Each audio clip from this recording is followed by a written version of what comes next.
ಆತ್ಮೀಯ ವೀಕ್ಷಕರೇ, ನೀವು ನೋಡ್ತಾ ಇರೋ ನಂಬರ್ ಒನ್ ಚಾನಲ್ಗೆ ಸ್ವಾಗತ ಬಯಸುತ್ತೇನೆ. ವೀಕ್ಷಕರೇ, ನಾನು ಸೈಯದ್. ಕರ್ನಾಟಕ ಮರಾಠ ಅಭಿವೃದ್ಧಿ ಪ್ರಾಧಿಕಾರ ರಚನೆ ವಿರೋಧಿಸಿ ಘಟಪ್ರಭಾದ ಮೃತ್ಯುಂಜಯ ಸರ್ಕಲ್ದಲ್ಲಿ ಕನ್ನಡ ರಕ್ಷಣಾ ವೇದಿಕೆಯ ಸಂಸ್ಥಾಪಕ ಅಧ್ಯಕ್ಷರಾದಂಥ ಕೆಂಪಣ್ಣ ಚೌಕಾಶಿ ವಕೀಲರು ಹಾಗೂ ಕರ್ನಾಟಕ ರಕ್ಷಣಾ ವೇದಿಕೆ ಯುವ ಸೇನೆ ಭರಮಣ್ಣ ಗಾಡಿವಡ್ರ, ರೆಹಮಾನ್ ಮೊಕಾಸಿ, ಕರ್ನಾಟಕ ಸಮತಾ ಸೈನಿಕ ದಳ ಅರ್ಜುನ್ ಗಂಡಗೋಳ್, ಕನ್ನಡ ಸೇನೆಯ ಅಪ್ಪಾಸಾಬ್ ಮುಲ್ಲಾ, ಕನ್ನಡ ಸಂಘದ ಮುಖಂಡ ಖ್ಯಾತ ವೈದ್ಯರಾದಂಥ ಡಾಕ್ಟರ್ ರಾಘವೇಂದ್ರ ಪತ್ತಾರ್ ಅವರ ನೇತೃತ್ವದಲ್ಲಿ ಘಟಪ್ರಭಾ ಮೃತ್ಯುಂಜಯ ಸರ್ಕಲ್ದಲ್ಲಿ ನೂರಾರು ಕನ್ನಡ ಅಭಿಮಾನಿಗಳು ಕರ್ನಾಟಕದಲ್ಲಿ ಕನ್ನಡವೇ ಸಾರ್ವಭೌಮ, ಇಂಥವೆಲ್ಲದಕ್ಕೂ ನಾವು ಆಸ್ಪದ ಕೊಡೋದಿಲ್ಲ. ಯಾಕಂದರೆ ಮರಾಠಿ ಪ್ರಾಧಿಕಾರ ರಚನೆ ಆದರೆ ಇವತ್ತು ನಾಳೆ ನಮಗೂ ತೊಂದರೆ ಆಗೋದು. ಕರ್ನಾಟಕದಲ್ಲಿ ಕನ್ನಡಕ್ಕೆ ಮೊದಲ ಪ್ರಾಶಸ್ತ್ಯ ಕೊಡಬೇಕು, ಕನ್ನಡವೇ ಈ ಎಲ್ಲದಕ್ಕೂ ಮಿಗಿಲಾಗಿ ಇರೋದು ಅನ್ನೋದು ಕೆಂಪಣ್ಣ ಚೌಕಾಸಿ ಏನೇನು ಮಾತಾಡಿದ್ದಾರೆ. ಅವರು ಸಂಸ್ಥಾಪಕ ಅಧ್ಯಕ್ಷರಾಗಿ ತಮ್ಮ ಹೊಸ ನೂತನ ಕನ್ನಡ ರಕ್ಷಣಾ ವೇದಿಕೆಯೊಂದಿಗೆ ಮೊದಲ ಬಾರಿಗೆ ಒಂದು ಸತ್ಯಾಗ್ರಹದ ಮುಖಾಂತರ ಒಂದು ಮನವಿ ಅರ್ಪಣೆ ಕಾರ್ಯಕ್ರಮ ಮೊದಲು ಹಾಕಿಕೊಂಡಿದ್ದು ಮೃತ್ಯುಂಜಯ ಸರ್ಕಲ್ದಲ್ಲಿ ಗೋಕಾಕ್ ಮತ್ತು ಜಿಲ್ಲೆ ರಾಜ್ಯಾದ್ಯಂತ ಇದೊಂದು ಗಮನ ಸೆಳೆಯುವ ಒಂದು ದೃಶ್ಯ ತಾವು ನಮ್ಮ ನಂಬರ್ ಒನ್ ಚಾನಲ್ನಲ್ಲಿ ನೋಡಬಹುದು. ತಕ್ಷಣ ಅಲ್ಲಿಗೆ ಧಾವಿಸಿ ಬಂದ ನಾಡ ಕಚೇರಿಯ ಉಪ ತಹಶೀಲ್ದಾರರು ಮನವಿಯನ್ನು ಸ್ವೀಕರಿಸಿ PSI ಬಾಲ್ದಂಡಿ ಸೂಕ್ತ ಕಾನೂನು ವ್ಯವಸ್ಥೆಯನ್ನು ಕಾಪಾಡಿಕೊಂಡಿದ್ರು. ಅದನ್ನು ಎಲ್ಲವನ್ನು ನಮ್ಮ ದೃಶ್ಯದಲ್ಲಿ ನೋಡಬಹುದು. ವೀಕ್ಷಕರೇ, ಈಗ ಎರಡನೇ ಸುದ್ದಿಗೆ ಬರ್ತೀನಿ. ಗೋಕಾಕ್ ಜಿಲ್ಲೆ ಯಾವಾಗಲೂ ಆಗಲೇಬೇಕು, ಎಂದಿಗೂ ಆಗಬೇಕಾಗಿತ್ತು. ಅದಕ್ಕೆ ಗದ್ದಿಗೌಡರ ಸಮಿತಿ ಇದೆ, ಹುಂಡೇಕಾರ್ ಸಮಿತಿ ಶಿಫಾರಸು ಮಾಡಿದೆ.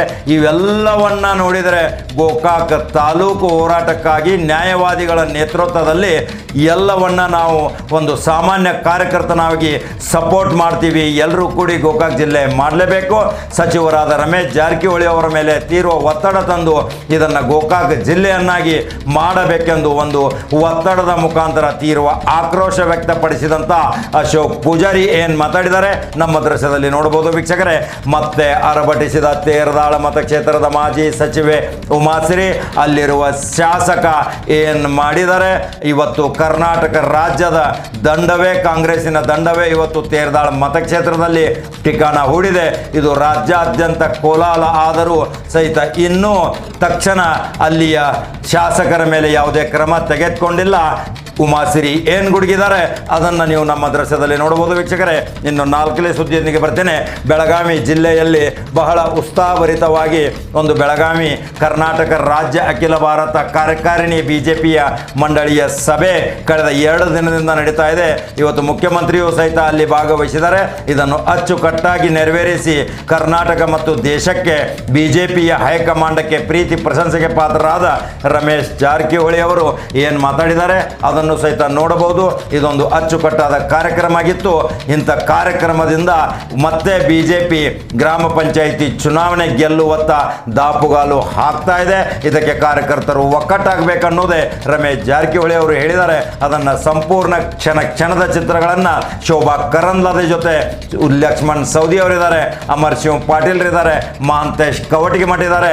ಇವೆಲ್ಲ ದೃಶ್ಯ ಶಶಿಕಲಾ ಜೊಲ್ಲೆ ಅವ್ರ ಜೊತೆ ಎಲ್ಲ ದೃಶ್ಯಗಳನ್ನ ನಮ್ಮ ನಂಬರ್ ಒನ್ ಚಾನಲ್ನಲ್ಲಿ ನೋಡ್ಬೋದು. ವೀಕ್ಷಕರೇ, ಈ ಕ್ಷಣದ ಮಾಹಿತಿ ಪ್ರತಿಯೊಂದು ಅಪ್ಡೇಟ್ಸ್ಗಳನ್ನ ನಾವು ಕೊಡ್ತಾ ಇರ್ತೀವಿ. ನಂಬರ್ ಒನ್ ಚಾನಲ್ ನೀವು ತಪ್ಪದೇ ನೋಡಿ. ನಂಬರ್ ಒನ್ ಚಾನಲ್ ಸಬ್ಸ್ಕ್ರೈಬ್ ಆಗಿ, ನಂಬರ್ ಒನ್ ಚಾನಲ್ ಫಾಲೋ ಮಾಡೋದನ್ನು ಮರೆಯಬೇಡಿ. ವೀಕ್ಷಕರೇ, ಮತ್ತೆ ಮಹತ್ವವಾದ ಸಾಮ್ರಾಜ್ಯದ ಇತಿಹಾಸದೊಂದಿಗೆ ಬರ್ತೇನೆ. ವೀಕ್ಷಕರೇ, ನಮಸ್ಕಾರ. ಇಂದು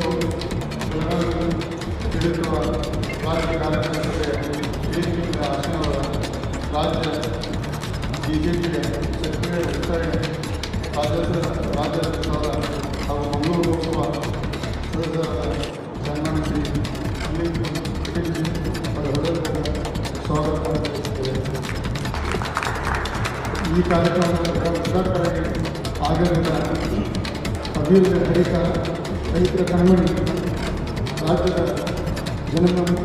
ಜನಪ್ರಿಯ ಮುಖ್ಯಮಂತ್ರಿಯಾದಂಥ ಸನ್ಮಾನ್ಯ ಶ್ರೀ BS ಯಡಿಯೂರಪ್ಪ ಅವರಿಗೆ ಹೃದಯಪೂರ್ವಕ ಸ್ವಾಗತ ಬಯಸುತ್ತೇವೆ. ರಾಷ್ಟ್ರೀಯ ಪದಾಧಿಕಾರಿಗಳು ಮತ್ತು ರಾಜ್ಯ ಅಧಿಕಾರಿಗಳಾದ ಸನ್ಮಾನ್ಯ ಅರುಣ್ ಸಿಂಘಿ ಅವರನ್ನು ಹೃದಯಪೂರ್ವಕ ಸ್ವಾಗತ ಬಯಸುತ್ತೇವೆ.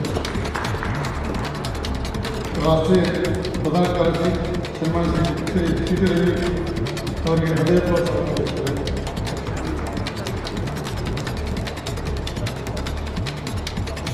ಕೇಂದ್ರ ಸಚಿವರಾದ ಸನ್ಮಾನ್ಯ ಶ್ರೀ ಪ್ರಹ್ಲಾದ್ ಜೋಶಿ ಸಾಹೇಬರಿಗೆ ಹೃದಯಪೂರ್ವಕ ಸ್ವಾಗತ ಬಯಸುತ್ತೇನೆ. ಹಾಗೂ ಬರುವ ಕೈಗಾರಿಕೆ ಸಚಿವರಾದ ಸನ್ಮಾನ್ಯ ಜಗದೀಶ್ ಶೆಟ್ಟರ್ ಸಾಹೇಬರ ಹೃದಯಪೂರ್ವಕ ಸ್ವಾಗತ ಬಯಸುತ್ತೇವೆ. ರಾಜ್ಯ ಗ್ರಾಮೀಣಾಭಿವೃದ್ಧಿ ಹಾಗೂ ಕ್ರೀಡಾ ಸಚಿವರಾದ ಸನ್ಮಾನ್ಯ ಶ್ರೀ ಕೆ ಎಸ್ ಶಿವಕುಮಾರ್ ಸಾಹೇಬರಿಗೆ ಹೃದಯಪೂರ್ವಕ ಸ್ವಾಗತ ಹಾಗೂ ರಾಜ್ಯದ ಕಂದಾಯ ಸಚಿವರಾದ ಸನ್ಮಾನ್ಯ ಶ್ರೀ ನಾವೆಲ್ಲ ಕೊಡೋದ್ರಿಕೆಲ್ಲ ಇಲ್ಲಿ ಒಕ್ಕಟ್ಟು ಐತಲ್ಲ ಇಲ್ಲ. ಪ್ರತಿ ಸಲ ನಾವು ನ್ಯಾಯವಾದಿಗಳ ಸಂಘದವರು ಯಾವಾಗ ಕಲ್ತಾರಾಗಿ ಎಲ್ಲ ರಾಜಕೀಯ ವ್ಯಕ್ತಿಗಳು ಬಂದು ಹೋರಾಟದ ಸಕ್ರಿಯವಾಗಿ ಪಾಲ್ಗೊಂಡ್ರಿ. ಮತ್ತು ಇನ್ನೊಂದು ಹೇಳ್ತೀನಿ ಬಂದ್ರಿ, ಇದು ಈ ಹೋರಾಟಕ್ಕೆ ರಾಜಕೀಯ ಲೇಪನ ಹತ್ತಬಾರ್ದು. ಯಾವುದೋ ಒಂದು ವ್ಯಕ್ತಿಗೆ ಅಥವಾ ಒಂದು ಸಂಘಟನೆಗೆ ಪೂರಕವಾದಂಥ ಹೋರಾಟದ ಬರೋದನ್ನ ಸಲುವಾಗಿ ನ್ಯಾಯವಾದಿಗಳ ಸಂಘಕ್ಕೆ ಏನು ರಾಜಕಾರಣ ಇಲ್ಲ. ಅವರೇನು ಯಾವುದೇ ಒಂದು ರಾಜಕೀಯ ಪಕ್ಷ ಗುರುತಿಕೊಂಡು ಏನು ಹೋರಾಟ ಮಾಡೋಂಗಿಲ್ಲ. ನ್ಯಾಯವಾದಿಗಳ ಸಂಘದ ನೇತೃತ್ವದಾಗ ಹೋರಾಟ ಇದ್ರನ್ನ ಒಂದು ರೀತಿ ಅದು ನಿಷ್ಪಕ್ಷಪಾತದಂಥ ಇಂಪಾರ್ಟೆಂಟ್ ಹೋರಾಟ ಇರ್ತೈತೆ ಅನ್ನೋ ಸಲುವಾಗಿ ನಾವು ನಿಮ್ಮ ನಾಯಕತ್ವದಾಗ ನಾವು ಹೋರಾಟ ಮಾಡ್ತೀವಿ. ಇವತ್ತು ನೀವು ನ್ಯಾಯವಾದಿಗಳ ಸಂಘ ಎಲ್ಲ ಕೂಡಿಸಿದ ನಂತರ ವಿಚಾರ ಮಾಡಿ ಈ ಮುಂದಿನ ಹೋರಾಟದ ರೂಪರೇಷೆ ನೀವೇನು ಹಾಕ್ತಿಲ್ಲ ಅದ್ರಾಗ ನಾವು ಸಾಮಾನ್ಯ ಕಾರ್ಯಕರ್ತರಾಗಿ ಸಕ್ರಿಯವಾಗಿ ನಾವೆಲ್ಲ ಪಾಲ್ಗೊಳ್ತೀವಿ. ಎಲ್ಲಿವರೆಗೆ ಗೋಕಾಕ್ ಜಿಲ್ಲೆ ಆಗಂಗಿಲ್ಲ.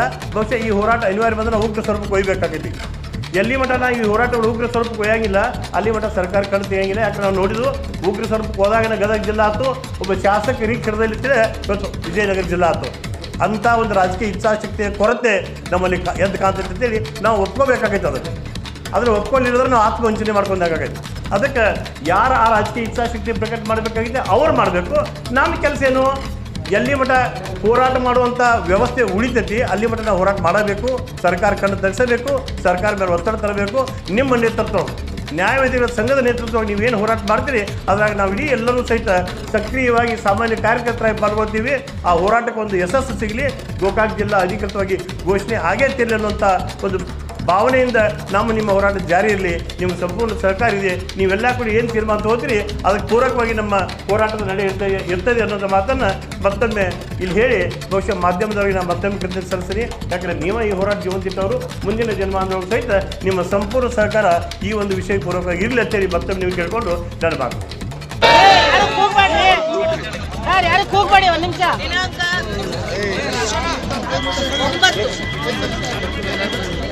9/11/2020 ನಮ್ಮ ಕ್ಷೇತ್ರದಲ್ಲಿ ಅತ್ಯಂತ ಸಂಗತಿ ಒಂದು ನಡೆದು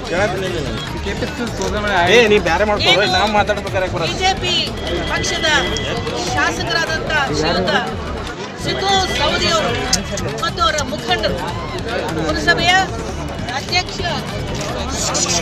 ಉಪಾಧ್ಯಕ್ಷ ಚುನಾವಣೆಯ ಸಂದರ್ಭದಲ್ಲಿ ಹೆಣ್ಣು ಮಕ್ಕಳ ಮೇಲೆ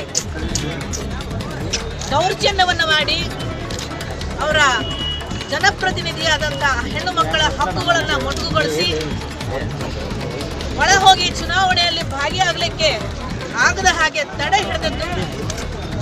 ಅವರೆಲ್ಲರೂ ಕೂಡಿ ಆ ಮಹಿಳೆಯ ಮೇಲೆ ಆಕ್ರಮಣವನ್ನು ಮಾಡಿ ದೈಹಿಕ ಹಿಂಸೆಯನ್ನು ಕೊಟ್ಟು ಒಬ್ಬ ಹೆಣ್ಣು ಮಗಳ ಮೇಲೆ ಕನಿಷ್ಠ 15-20 ಜನ ಪುರುಷರು ಬಿದ್ದು ಎಳೆದಾಡಿರ್ತಕ್ಕಂಥ ಮಾನಸಿಕವಾಗಿ ಅವರಿಗೆ ಹಿಂಸೆ ಆಗಿದೆ.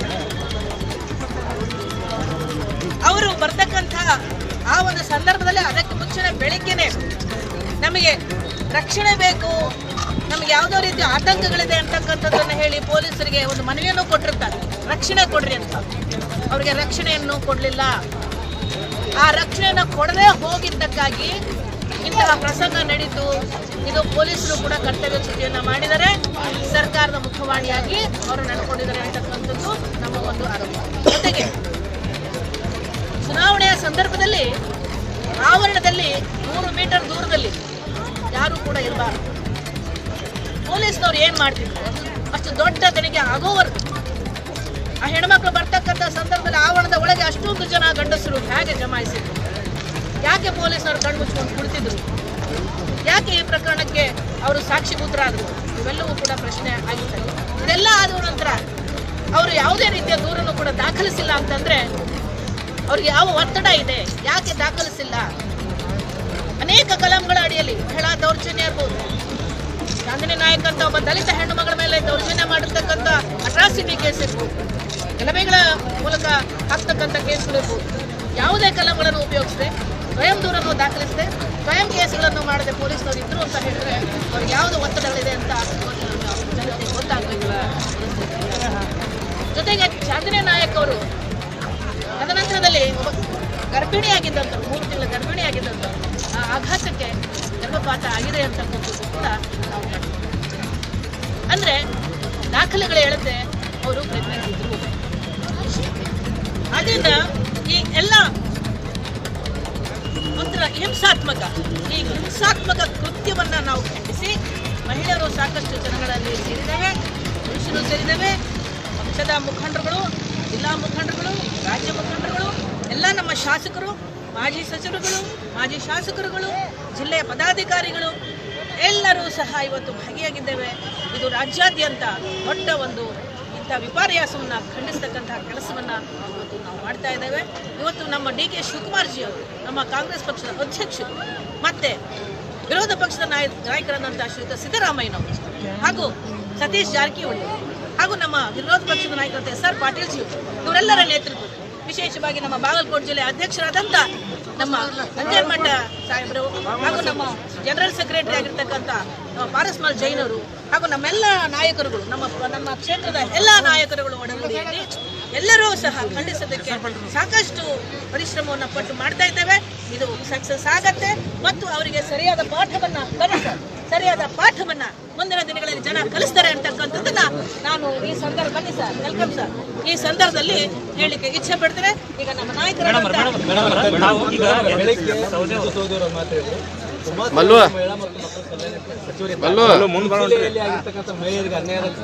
ಎಷ್ಟು ಮಂದಿ ನ್ಯಾಯ ಕೊಡಿಸಿದ್ದಾರೆ ಈಗ ಅವರು ನೋಡಿ, ನಮ್ಮ ಒಂದು ಸಂದರ್ಭದಲ್ಲಿ ಸಾಕಷ್ಟು ಮಹಿಳೆಯರಿಗೆ ದೌರ್ಜನ್ಯ ಆದಾಗ ಅನೇಕ ಜಿಲ್ಲೆಗಳಲ್ಲಿ ಪ್ರವಾಸ ಮಾಡಿದ್ದಾರೆ, ಅನೇಕ ಕಾರ್ಯಕ್ರಮಗಳನ್ನು ಕೊಟ್ಟಿದ್ದಾರೆ, ಸಾಂತ್ವನ ಹೇಳಿದ್ದಾನೆ. ಅದು ಯಾವುದೇ ಪಕ್ಷದಲ್ಲಿ ಇರಲಿ ಹೋಗಿ ಭೇಟಿಯಾಗಿ ಬಂದಿದ್ದೇನೆ.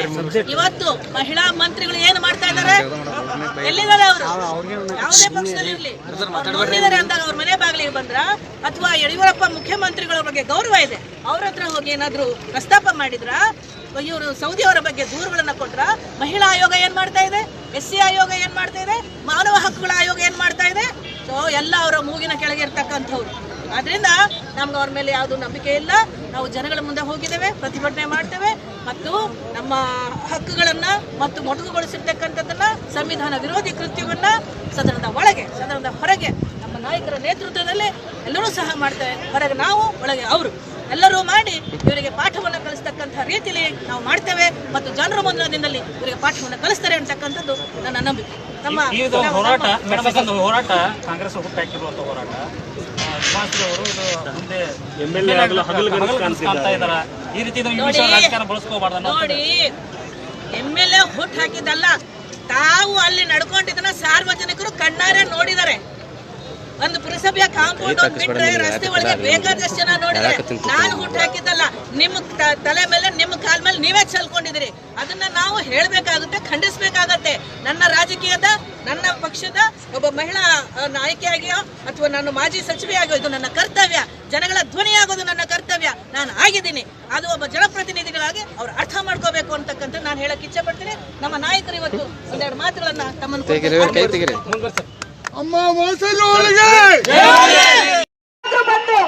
ಈಚೆ ಬಂದು ಮಾತಾಡಿದಾರ ಈ ವಿಚಾರವಾಗಿ? ಇಲ್ಲ. ಇವತ್ತು ಇಂಥವ್ರನ್ನ ನಾವು ಧಿಕ್ಕರಿಸೋಣ.